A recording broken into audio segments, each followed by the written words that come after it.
મેં 500 ગ્રામ તુરિયા છાલ ઉતારી અને સુધારી લીધા છે અને એક કુકરમાં તેલ ગરમ થવા મૂકી દીધું છે।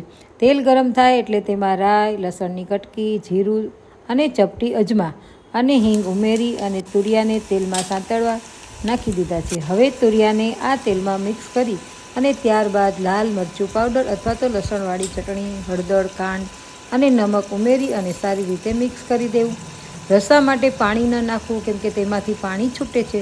ચમચો ધોવા માટે થઈને એટલું પાણી નાખી શકો અને કુકરનું ઢાંકણું કરી દેવું બંધ। અને જુઓ, એકદમ આપણું તુરિયાનું શાક ટેસ્ટી મજાનું થઈ ગયું છે તૈયાર। જો તમે ખાંડ ન ખાતા હોય તો તમે સ્કીપ કરી શકો છો।